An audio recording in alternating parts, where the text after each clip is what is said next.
Olá, boa noite, bem-vindo a Domo Silêncio, a casa da oração silenciosa, da oração ao Espírito Santo. Esta semana nós voltamos a gravar, graças a Deus, graças à ação do Espírito Santo, que nos deu uma cura providencial aqui, nos recuperou e nos deu um ânimo novo. Eu tive um feedback de um irmão que já me viu, inclusive, pregar, subir no púlpito e tal.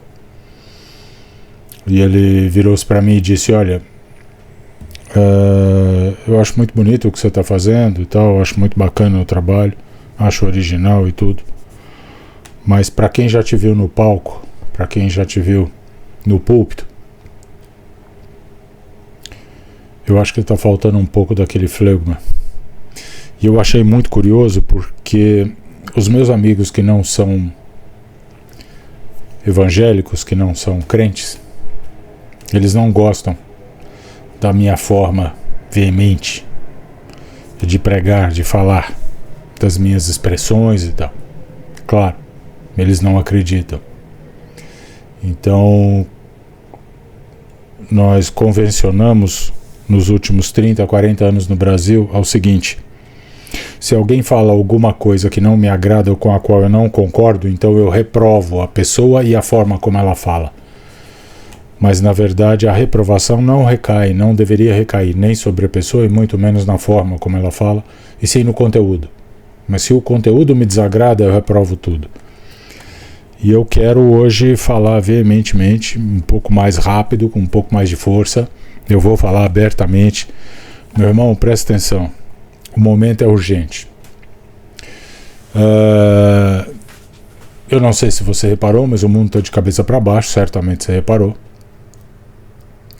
Nós estamos numa falência absoluta do sistema político mundial e com implicações terríveis. Essa pandemia foi um precedente horroroso e foi um precedente calculado, projetado para a dor, o sofrimento e o holocausto de milhões de pessoas no mundo inteiro. E isso é muito perigoso, esse é um precedente muito grave. Até aqui a humanidade viveu de guerras entre tribos, entre clãs, entre principados, entre reinos, entre países. Agora, a guerra é dos governos contra seus povos. E eu vou lhe dizer uma coisa: essa é uma guerra de extermínio.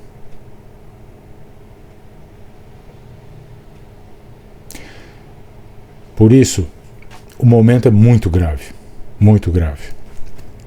Esse sistema que está promovendo tudo isso, na verdade, ele está num desespero muito grande. Porque a economia digital que ele construiu não está dando certo. Os homens que organizaram ou que herdaram esse esquema todo, que é um grande esquema de corrupção e de expropriação de dinheiro público, eles estão por morrer, eles vão morrer, eles estão ficando velhos, não terão herdeiros, seus filhos não lhes sucederão, graças a Deus, adequadamente. Portanto, o que nós estamos vendo, na verdade, não é o fim do mundo. É o fim de uma tentativa de um fim de mundo. Ainda assim, milhões de pessoas estão sofrendo barbaramente no mundo. E vão sofrer muito ainda. Nós estamos no Brasil fingindo que o país não está caminhando para o que ele está caminhando. E de fato, ele não está caminhando, ele já chegou lá. Assim como muitos países da Europa e do resto do mundo também já faliram. As instituições políticas, os sistemas políticos, econômicos já faliram. Já faliram. O povo é que continua seguindo em ordem. Por que isso me interessa? Porque é um sofrimento terrível. E isso é o que a humanidade consegue promover para si. Portanto, a obra de Deus nesse momento, ela é de uma premência maior do que sempre foi, salvo a vinda de Jesus. É muito importante que a gente conscientize as pessoas, que a gente consiga ser claro com as pessoas, porque nós não temos sido claros. Nós entramos num sistema de Bíblia, de estudo de Bíblia, de contar história e de falar sobre a história e de explicar coisas no aspecto intelectual. E nós estamos deixando as pessoas do lado de fora. Do lado de fora. Elas estão do lado de fora. A nossa religião não está dando entrada. O cristão não está entrando em Cristo, salvo pela ação do Senhor. Mas ele não está entrando em Cristo, porque a nossa religiosidade não está permitindo. Eu acredito na Bíblia. Eu acho que ela é uma referência importante, mas ela é a porta de entrada. A Bíblia não é Cristo. A Bíblia não é Cristo. Você está entendendo, meu irmão? A Bíblia não é Cristo. Não é ela que vai te salvar. Quem vai te salvar é o Espírito Santo.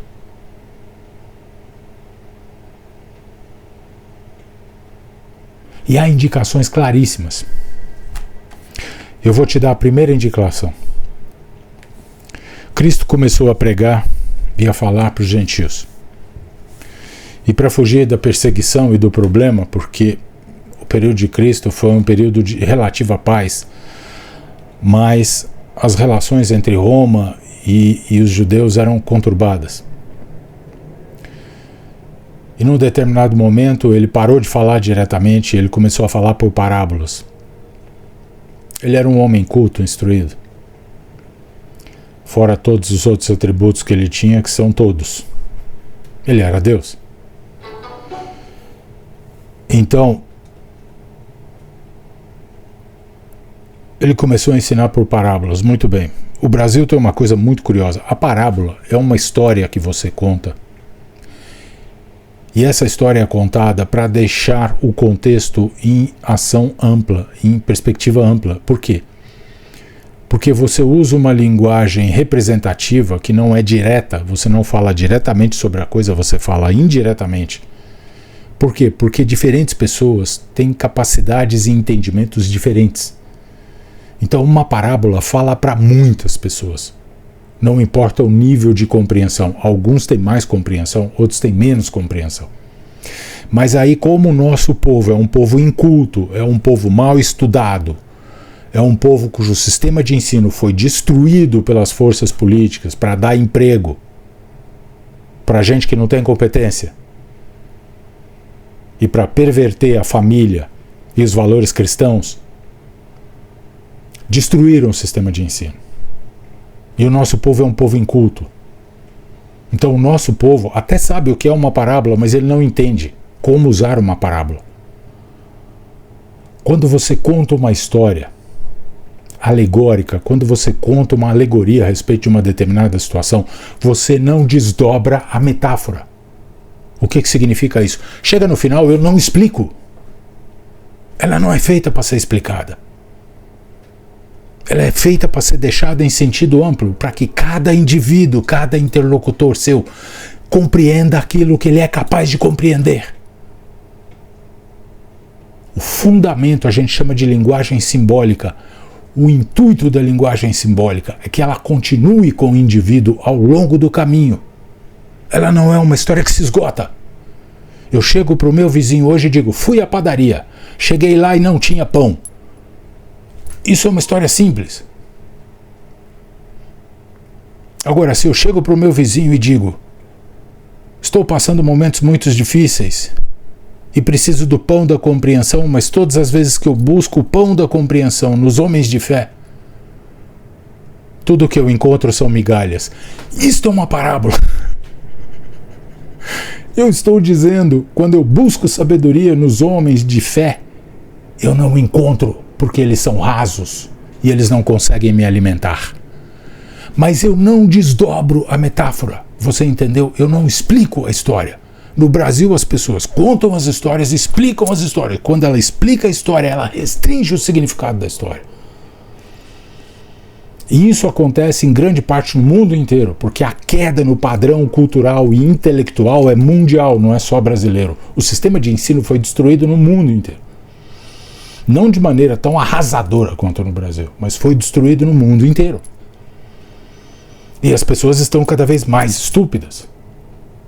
Por quê? Só gastam o seu tempo com futilidade, com banalidade, com consumo fútil, com bobagem, com ideias estúpidas, com ideias políticas que são absolutamente estúpidas. Estúpidas. E nós não estamos sendo capazes de compreender a profundidade do Evangelho. Nós temos no Brasil um protestantismo que é um protestantismo de base. É a população carente, que muitas vezes tem o pior nível de escolaridade,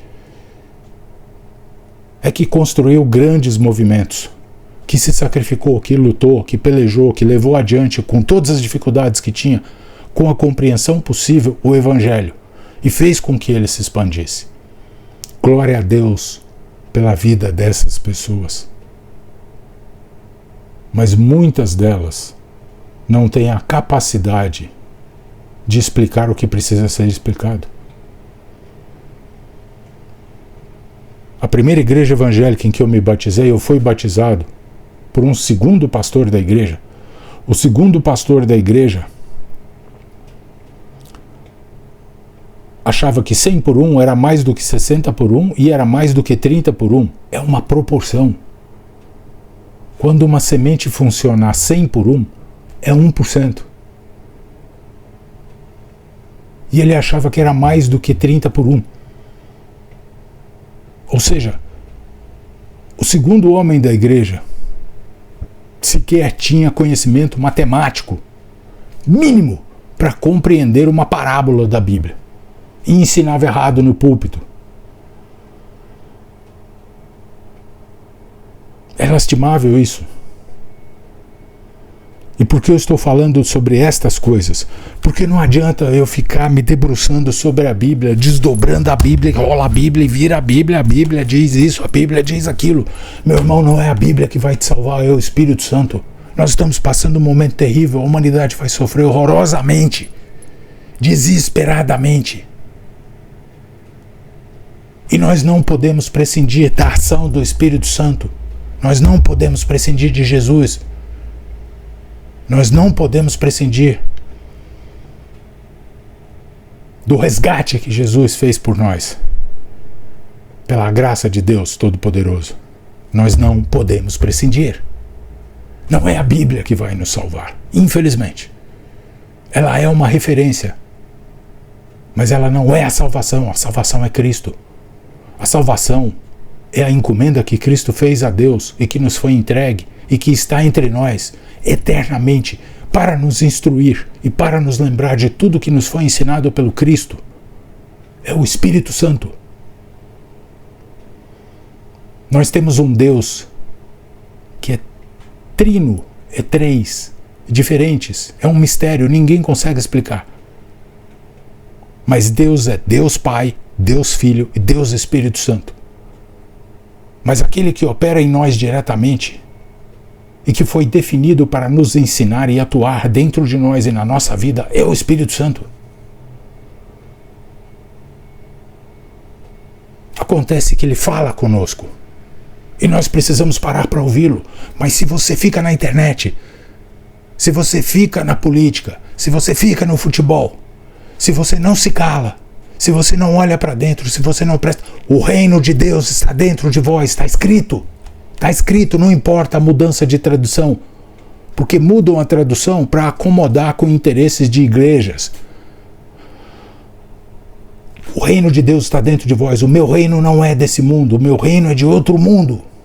Por isso ele entrou em Jerusalém em cima de um jumento e não em cima de um cavalo.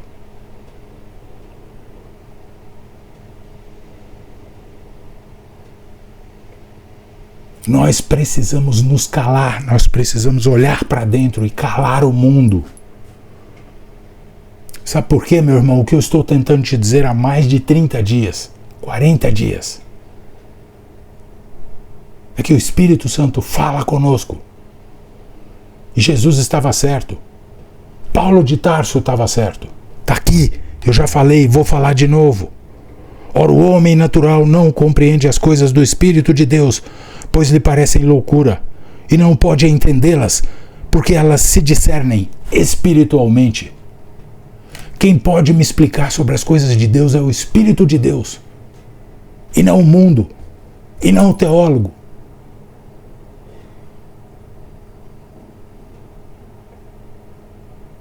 Ou eu me volto para dentro, ou eu me calo, ou eu aprendo a interagir, a entender o que significa ter o Espírito de Deus dentro de nós, e converso com Ele, e pego no pé dele como Jacó pegou, e insisto com Ele,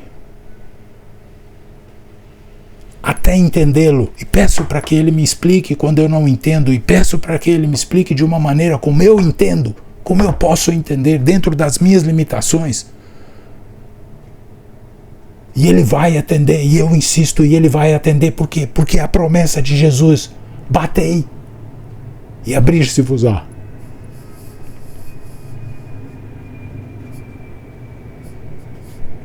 E abre. Meu irmão, você não precisa de dom, você precisa do Espírito Santo. E se você crê, Ele está aí dentro. Então cale-se. Cale-se.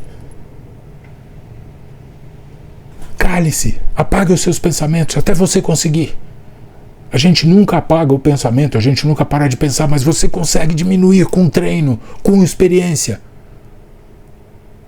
com persistência. Você consegue diminuir o fluxo de pensamentos, o fluxo de preocupação.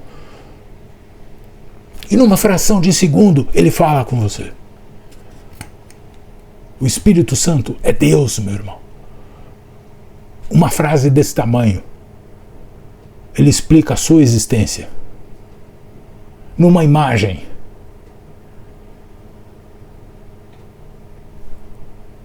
Ele te mostra o reino. Ele não precisa de muito. Mas se você só se volta para fora, se você vive da cultura, meu irmão, o que eu estou te dizendo é o seguinte: eu só consigo discernir as coisas de Deus através do Espírito Santo, quando Ele fala comigo, quando Ele me ensina, quando Ele me mostra.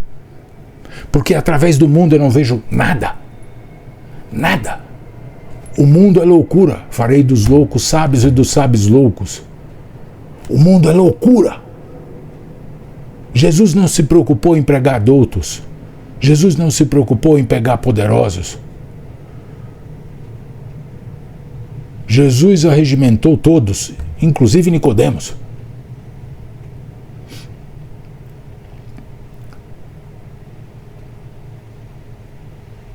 Porque é a operação dele que salva, que resgata. Ele é Deus. Se eu tenho Ele em mim, se Ele opera em mim, eu não preciso do mundo. E o mundo vai parecer loucura, e vai ser loucura, como é loucura. Quando o Espírito Santo te mostra a sua vida, quando Ele te resgata, quando Ele passa uma madrugada inteira igual Ele passou comigo, me explicando passo a passo como foi que Ele me resgatou, quando eu deveria ter morrido e sucumbido da mais profunda e absoluta tristeza e depressão, da qual eu já sofri há mais de 15, 20 anos. E sem remédio, Ele me tirou. A ação dele é tão extraordinária, mas tão poderosa, que você não percebe. De repente você lembra que você era doente, mas você já está curado e vivendo como curado. A ação de Deus é uma coisa que a mais potente imaginação humana não vale nada. Não vale nada. E é isso que eu quero que você entenda. Você precisa orar. No meio da sua oração, pare e aprenda a sentir a presença, a buscar a presença, a sentir esse Espírito Santo que está em você, a sentir Jesus, a sentir esse Deus maravilhoso que te fez e sem o qual, meu irmão, você vale tanto quanto um camundongo. Nada do que você entende, nada do que você enxerga, nada do que você pensa tem qualquer significado, tem qualquer validade. É loucura. O mundo, como a gente conhece regularmente, é loucura. Ele não existe, ele é uma abstração, ele é uma loucura. O que eu estou te dizendo, a instrução do Espírito Santo,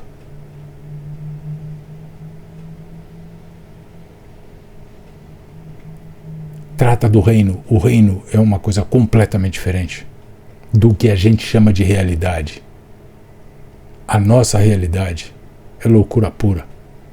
Ela é alucinação. Ela é alucinação pura.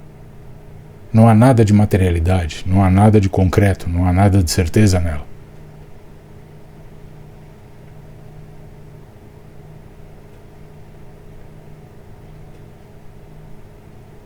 Você precisa chamar outros, me ajudar. Vamos formar um grande grupo de oração. Vamos treinar cada vez mais. Não há limite para isso. Quanto mais nós nos alimentarmos da presença do Espírito Santo, nos deixarmos guiar por Ele, Salai Shere Habarashina, mais nós precisaremos disso. Mas você precisa sair do mundo. Você precisa abrir mão da loucura. E é lá que estão as promessas.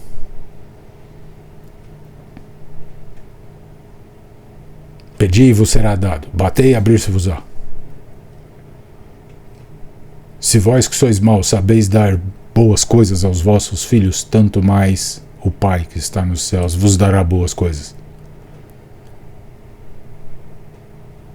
Mas é diferente, meu irmão. Você não pode querer que Jesus, o Espírito Santo e Deus realize o plano mundano da sua vida. Porque senão quem manda é você. Você é o Deus e não Ele. Precisamos compreender isto definitivamente. Sem Ele, nós não somos nada. Portanto, deixe de ser feito de idiota. Eu tenho uma palavra profética para você, todos os seus sonhos serão realizados. Isso é tolice. Isso não é a operação de Deus na sua vida. Isso é tolice. Poucos de nós têm um feixe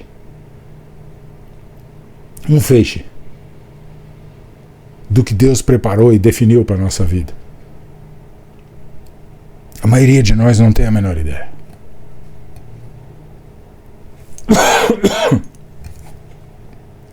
Mas todos os dias o sujeito tem uma palavra profética, porque tudo que está na Bíblia é profético. Meu irmão, nós não temos tempo para perder com criancices, com infantilidades.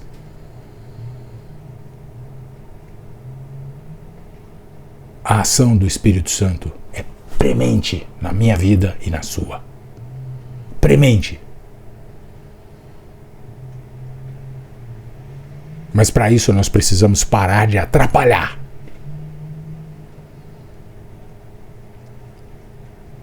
Você precisa se converter definitivamente, entregar a sua vida para Jesus e estar com Ele. E lidar com o Espírito Santo. Peleje com o anjo a noite toda, até que ele te dê a sua graça. E continue pelejando. E se você não entender, pergunte de novo. E se não entender, pergunte de novo. E se não entender, peça para ele, me explique de um modo que eu possa entender. Porque eu sou pequeno e a minha compreensão é mínima e eu não sou capaz de entender, mas você pode me explicar. Me ensine. Eu quero aprender. E aprenda. Nós precisamos formar uma imensa corrente. Uma imensa corrente. Para resgatarmos este país e este povo que não merece o que vai sofrer e o que vem sofrendo. A obra de Deus é iminente, na minha vida, na sua vida. Mas se nós nos mantemos afastados e ficamos brincando com o almanaque e com historinha mal contada, de gente que sequer entende o que está lendo,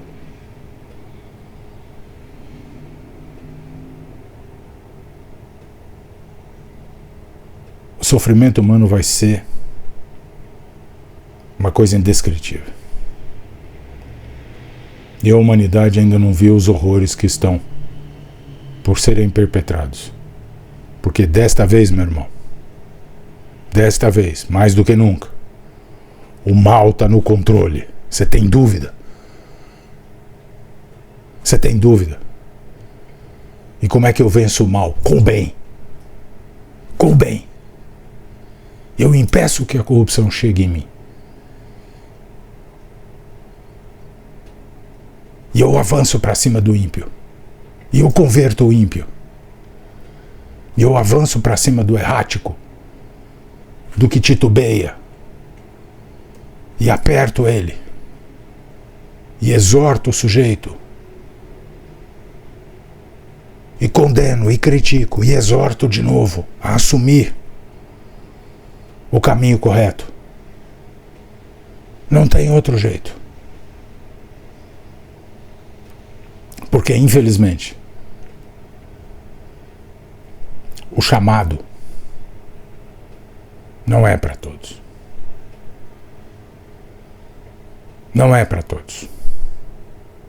Ou o nosso país não estaria na situação em que está. E o mundo não estaria caminhando para o que está caminhando. Meu irmão, é agora. É agora. Desliga a televisão. Diminua a internet. Diminua as notícias. Hoje eu estava vendo uma explicação de uma professora sobre os hormônios. Dopamina, endorfina. E ela falando 5 minutos de notícia ruim na televisão produz um efeito maléfico no seu organismo por mais de 5 horas.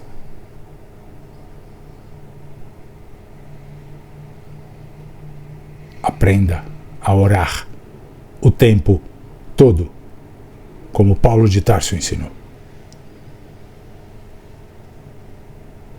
E diminua a quantidade de mundo. Administre essa quantidade. Não deixe que o mundo te atinja.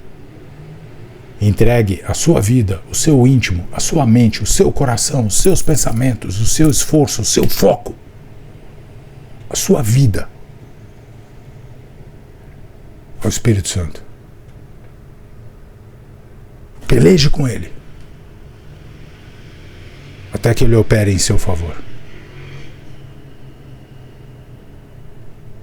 Até que vocês se entendam e ele vá assumindo. Meu irmão, precisa de uma ação muito pequena do Espírito Santo para mudar a sua vida inteira de uma maneira que você nunca imaginou. Nunca. Shalai remessa narafa abeshnafahame aizerases. É agora. Amashlafer. Não perca tempo. Muitos serão chamados, poucos escolhidos. Shalai besner. Vai geshenahama. É agora, meu irmão. Busque o Espírito Santo. Feche os olhos. Aprenda a entrar em introspecção. Volte-se para dentro. Separa a sua cabeça do resto do mundo. Desligue-se do mundo. Foco no Espírito Santo. Ora, peleja com o anjo. Se você tem esse chamado, ele está aí. E se você o chamar, ele responde. É a promessa de Cristo. Qual promessa Cristo não entregou? Qual? Ele entregou todas. Você é que não sabe. Mas tem alguém que pode te dizer, para que você não fique com a minha palavra. E ele está em você. É o Espírito Santo de Deus. Amém. Louvado seja. Shalagemur Samaha Nesherefalai. Espírito Santo de Deus, louvado seja. Eu agradeço a sua presença. Eu agradeço a sua ação e a sua operação na minha vida. Olha esse povo, olha seu povo. Vai lá, fala com ele. Vai lá, toca essa gente. Vai lá, mostra para eles um pouco do que você me mostrou. Mostra para eles a loucura que é o mundo de fora. Mostra para eles a graça e a bênção do reino. Num vislumbre, um mínimo vislumbre. A nossa vida é tão miserável. Um mínimo vislumbre teu é suficiente para transformar a alma de qualquer um de nós. Opera agora, teu povo precisa de ti. Esta obra é tua, não é minha, portanto vai adiante e realiza. Xará, rebela, sagaramachá, em nome de Jesus. Pela honra e glória do Senhor, cuja misericórdia é infinita, cujo perdão é inestimável e cuja graça é irrevogável. Louvado seja o nome do Senhor. Kashai mehemará seneshelafai. Deforá rabashene. Senhor, me dê o teu povo, que ele me acompanhe pelo caminho, levando a lâmpada que porta a luz do teu Santo Espírito. Seja feita a sua vontade acima de todas as coisas. Amém.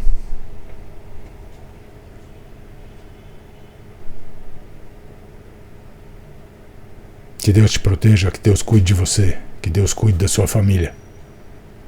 Que Deus te dê a coragem e a determinação. Que você tenha força moral. Que você lute com o anjo. E que ele te abençoe, porque ele abençoa. Busque. Ele está aí. E ainda que ele não fale com você, você verá o agir dele na sua vida. Isso é o suficiente. Isso é o suficiente. E daí para mais. Busque. Cristo falou, batei. Ele não falou, atende a campainha aí que eu tô chegando. Não, ele falou, quer, vai bater. Quer, pede. Quer, vai atrás. Jacó foi pelejar com o anjo, não ficou esperando o anjo bater na tenda dele. A busca é sua. A graça é só de Deus.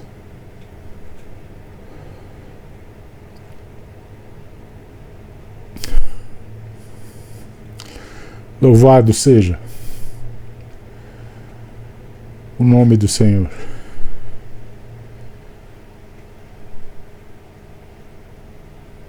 Que não apenas a minha vida, mas o meu povo possa dormir mansamente em seus braços. Amém.